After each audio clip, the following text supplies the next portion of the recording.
It was 6:45 p.m. The city lights had just started to blink awake. Inside the towering glass building of Knight Enterprises, employees were still buried under stacks of reports.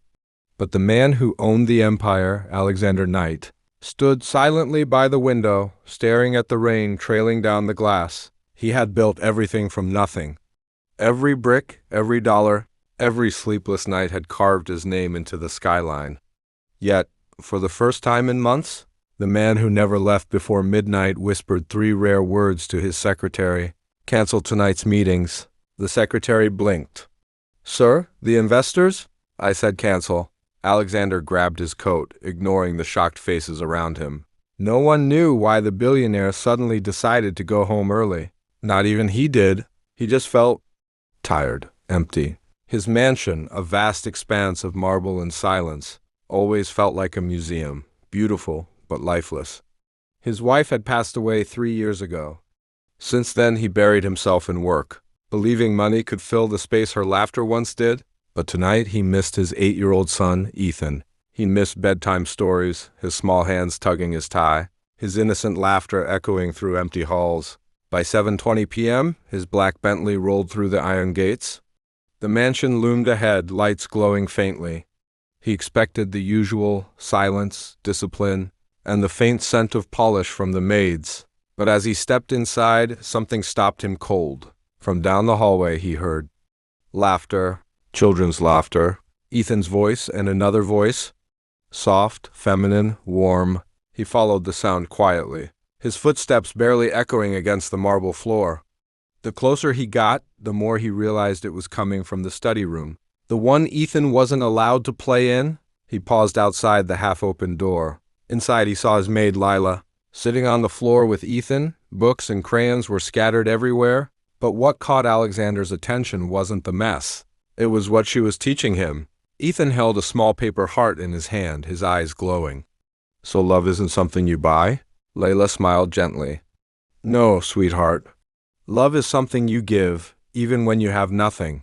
Alexander froze. No one had spoken like that in his house, not since his wife. And for the first time in years, Alexander Knight, the man everyone feared, felt something warm break inside his cold, billionaire heart. He just stood there, listening, unseen, uninvited, and completely speechless.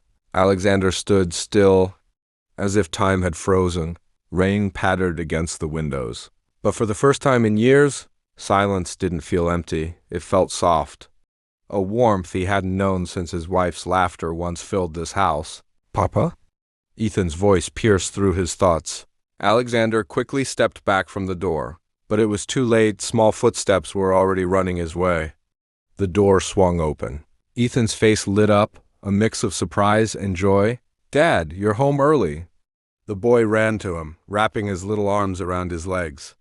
Alexander's lips twitched, the ghost of a smile.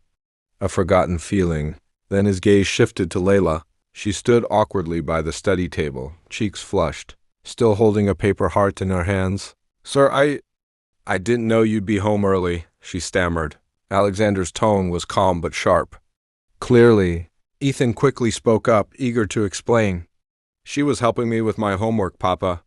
And look, she made this for me." He held out the paper heart proudly. On it, written in neat, small letters, were the words, "The best hearts are the ones that love without reason." Alexander stared at it for a long moment. Then he said quietly, "Ethan, go upstairs, buddy. It's late. But can Leela tuck me in tonight?" The boy asked softly. Alexander hesitated. "Not tonight, son." Leela lowered her eyes. Ethan frowned, then smiled faintly. "Good night, Miss Leela. Thank you for teaching me how to love." And then he was gone, leaving behind a silence heavy enough to breathe. Alexander turned to her slowly. "Teaching my son about love?" His voice was low, controlled. "That's not part of your job description." Layla clasped her hands nervously. "I'm sorry, sir." Ethan seemed sad. He said, "You don't smile anymore." "I was just trying to help." Alexander let out a cold, humorless laugh. "Help? You think folding paper hearts will help him? Do you even know what loss is?" For a second she didn't answer. Then she lifted her eyes, wet, but steady. "Yes, sir. I do. Alexander froze. Her voice trembled, yet it carried something stronger than fear. I was a mother too. Once. My son was about Ethan's age. A sickness took him away from me. Since then, I've learned that sometimes the only way to survive your pain is to give someone else the love you couldn't save. Something cracked inside Alexander. He stepped back, his breath uneven. Layla gently placed the paper heart into his hand. "Sir," she said softly, "you don't have to be rich to teach a child love. You just have to be human." Alexander said nothing. Couldn't? He just stood there, the empire builder, the man who owned the city, now holding a fragile piece of paper that weighed heavier than all his fortune. That night, alone in his study, Alexander Knight looked at the paper heart again, and realized he might be the richest man in the world, but perhaps the emptiest one too. Morning sunlight spilled through the giant glass windows of the Knight mansion, brushing across marble floors and gold-trimmed frames. A house too beautiful to feel like home. Alexander Knight sat at the breakfast table, staring at his untouched coffee. His son's laughter echoed faintly from the next room. For years he'd grown, used to silence, to the ticking of expensive clocks and the sound of business calls, but now that laughter made the silence seem wrong. He turned his head slightly. From the dining room doorway, he could see Ethan sitting on the carpet with a handful of crayons. Layla was kneeling beside him, helping him draw a house, a small one, with smoke curling from the chimney and two stick figures holding hands. Ethan grinned. "That's me and Papa." "And that's you, Miss Layla." Layla smiled softly. "Oh, really? I look taller than your dad here." Ethan giggled. "Because you smile more?" Alexander froze mid-breath. The words hit deeper than they should have. He quietly set his cup down and watched, unseen. Ethan was coloring outside the lines, laughing without fear of being corrected. There was warmth in that laughter, the kind he hadn't heard since his wife was alive. For a moment, Alexander didn't see a maid and his son. He saw a home, something real. Later that day he called his secretary. "Postpone the Singapore meeting," he said flatly. "Sir?" came the startled reply. "You've never—" "Just do it," he interrupted. Then, after a pause, "Tell them family comes first." The words felt foreign on his tongue, but strangely right. That evening, Alexander returned earlier than usual again. He found Ethan and Lila in the garden, their hands muddy, building something small. "What's this?" he asked. Ethan turned, beaming.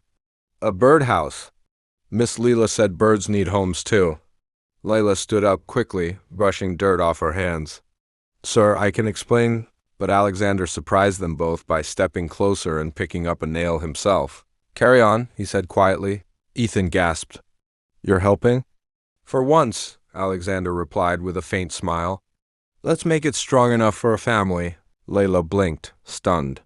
It was the first time she'd ever seen him smile, not the cold, polite one from magazine covers, but something real.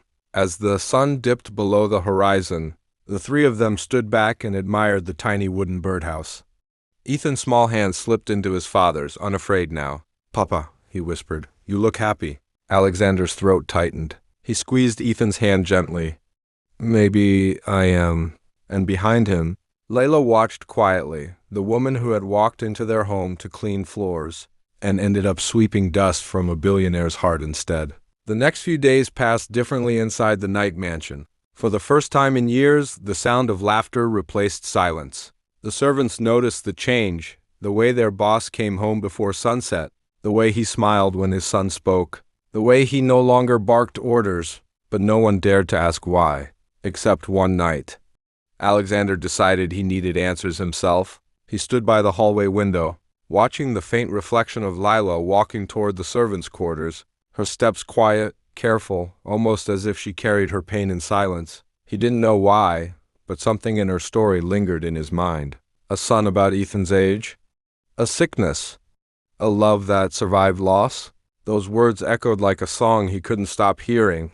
The next morning, he found her cleaning the library, the same library his late wife, Isabella, had once filled with color and music. "Layla," he said quietly. She turned, startled. "Sir?" "I wanted to ask you something." He hesitated, his tone softer than before. "You said your son passed away? What was his name?" Her hands froze around the duster. For a moment, Her eyes clouded as if she'd just reopened a wound that never healed. His name was Liam, she whispered. He loved to draw. Always said he'd grow up to be an artist. Alexander's chest tightened. Isabella used to say the same about Ethan. The coincidence sent a strange chill down his spine. Where did you live before coming here? He asked gently. She smiled faintly. A small town near St. Clair Hospital. I used to work there before I lost him. Alexander's eyes widened slightly. St. Clair Hospital, that night, Alexander couldn't sleep. Rain tapped against his window, just like the night Isabella passed away. He sat alone in his dimly lit study, staring at the small wooden box on his desk, the one he hadn't opened in years. Inside lay Isabella's journal. He hesitated before touching it. The leather was worn now, faintly smelling of her perfume. His hands trembled as he untied the ribbon that sealed it. When he opened the first page, her delicate handwriting greeted him. If someday I'm gone, and our son forgets how to smile, remind him that love isn't something we lose. It's something we pass on. Alexander's vision blurred. He turned the page, reading through soft sketches of hearts, doodles, and poems written during her final days. But one entry made his breath catch. There's a woman here. Leela, she lost her child too. I saw my pain in her eyes, but also my hope.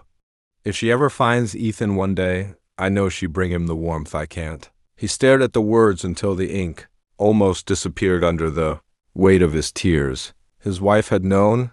It wasn't coincidence. It was a promise carried through time and heartbreak, waiting to find its way back home. Just then, a soft knock echoed on the door. Sir? It was Lila's voice, hesitant. Ethan couldn't sleep. He wanted to say goodnight. Alexander quickly wiped his tears. Come in. Ethan peeked through the door, holding a tiny paper bird in his hand. Miss Leela helped me make this. It's for Mama, so she can fly and see us? Alexander's throat tightened. He took the bird gently. She already can, son. Ethan smiled sleepily. Then she must be happy now. After Ethan left, Leela lingered by the door. I'm sorry if my being here brought back memories, sir, she whispered.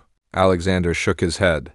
No, it brought them home. He stood and handed her the open journal. Did you know she wrote about you? Leela's eyes widened. She took the book carefully, flipping through pages until she found Isabella's handwriting, her name written beside it. Leela's gaze softened. You're learning, sir? Not how to avoid pain, but how to face it. They sat together on the grass while Ethan rested his head on Alexander's arm. The sun warmed them. Birds sang, and for a moment, the world felt perfectly small, like everything that mattered was right there. Later that evening, when they returned home, Ethan fell asleep early. Alexander walked Lila to the door quietly. Thank you, he said. For what? She asked, for reminding me that life doesn't stop when we lose someone. It just waits for us to start again. Layla smiled gently. Your wife would be proud, Mr. Knight. Alexander looked away, voice soft. I hope so. But as she turned to leave, he noticed her hand trembling slightly. Beautiful choice. Now the story steps into its most emotional arc, where love is tested again, and Alexander realizes that sometimes fate repeats itself only to teach us what we didn't learn the first time. Part 7. The secret she hid. Days passed, and the mansion was alive again. Ethan's laughter echoed down the halls. Sunlight poured through open windows, and for the first time in years, the scent of home-cooked food replaced the sterile polish of wealth. But beneath all that warmth, something unseen was changing. Layla had grown paler. Her smile still appeared whenever Ethan ran to her, but her hands trembled when she thought no one was looking. Sometimes she'd pause mid-task, clutching her chest, breathing slowly until the pain passed. And though she tried to hide it, Alexander noticed everything. One afternoon, he walked into the kitchen to find her leaning against the counter, eyes closed, a glass of water shaking in her hand. Layla? His voice was sharp with concern. She straightened immediately, forcing a small smile. Oh, sir, I'm fine. Just dizzy. I didn't eat breakfast. Alexander crossed his arms. You've been saying that for 3 days. Her eyes flickered down. It's nothing serious, I promise. But he didn't believe her. Not this time? Sit down, he said firmly. When she hesitated, his tone softened. Please. She sat silent. He poured her water, watching the way her fingers gripped the glass, fragile, trembling. Finally, he asked quietly, "What are you hiding from me?" For a long time, she didn't answer. The clock ticked. Outside, the rain began again, soft, steady, familiar. Then she whispered, "It's the same illness. The one that took my son." Alexander froze. His chest tightened, breath shallow. She looked up, tears trembling in her eyes. "I didn't tell you because I didn't want pity. I just wanted to feel useful again before my time ran out." "Your time?" Alexander's voice broke. "No, there has to be treatment. Doctors, I've tried," she said gently. "But it's too late now." The silence that followed was unbearable. He turned away, gripping the edge of the counter, fighting back the same helplessness that once tore him apart when Isabella was sick. The same fear, the same pain. "You should have told me," he said finally, voice cracking. "And what would you have done?" she asked softly. "Locked me in a hospital bed again? Made me feel like I was already gone?" Her words struck deep, because he had done that once. With Isabella, he had buried her under doctors, treatments, walls of control, and still lost her. Now fate had brought him someone else to care for, someone who had healed the broken pieces of his home, only to remind him that love can't always be saved. Alexander turned to her, eyes red. "Then let me at least make sure you don't go through this alone." Layla smiled faintly, her tears finally falling. "You already have, sir. Every time you smiled. Every time you played with Ethan. I saw a man reborn." He knelt beside her, his voice barely a whisper. "You gave my son his laughter back, Layla. And me, my soul. I can't lose you too." She reached out and placed a trembling hand over his. "You won't," she said softly. "Because even when I'm gone, you'll keep everything I ever wanted to live for, right here." Her hand touched his heart. And in that moment, Alexander realized that sometimes love's cruelest gift is teaching us how to let go. The next morning, Alexander Knight was no longer the calm, composed man the world knew. He was a storm in motion. By 8 a.m., he had called 3 hospitals, 2 specialists, and the best private clinic in the country. His assistants whispered in shock. Their billionaire boss wasn't negotiating a deal, but begging for help. "Whatever it costs," Alexander said coldly into the phone. "I don't care. Just find me someone who can treat her." "Sir," the doctor replied carefully, "you can't buy time." Alexander's grip tightened on the phone. "And then I'll buy miracles." He hung up before the doctor could respond. Outside his office, Ethan stood in the doorway, holding his stuffed bear. "Papa, why are you mad?" Alexander froze. He looked down at his son, the reflection of his late wife's eyes staring back at him. Slowly he knelt. "I'm not mad, buddy," he said softly. "I'm just scared." Ethan frowned. "Is it Miss Lila?" Alexander nodded, his voice breaking. "She's not well." Ethan's small hands clutched his father's sleeve. "Can you fix her?" "You fix everything," Alexander smiled weakly. "I'll try, son. I promise." That night, he sat beside Lila's bed. She was beautiful choice. Now comes the most emotional part of the story, where love faces its final test, and silence says more than words ever could. This chapter is about acceptance, loss, and the quiet strength that comes after goodbye. The rain didn't stop that night. It whispered against the windows, steady and cold, as if the whole world held its breath with him. Alexander hadn't slept. He sat beside Lila's bed, her hand resting in his fragile, light but still warm. Machines hummed softly around them, the faint beeping of a monitor echoing in the quiet. Ethan was asleep on the couch nearby, curled up with his teddy bear, his small hand clutching one of Layla's paper hearts. Every hour, Alexander checked her pulse. Every breath she took felt borrowed. At dawn, light crept into the room, pale, silver, uncertain. Lila stirred slightly, her eyes fluttering open. "Morning," she whispered. Alexander leaned closer, his voice shaking. "You scared me," she smiled faintly. "You worry too much." "Not enough," he said softly.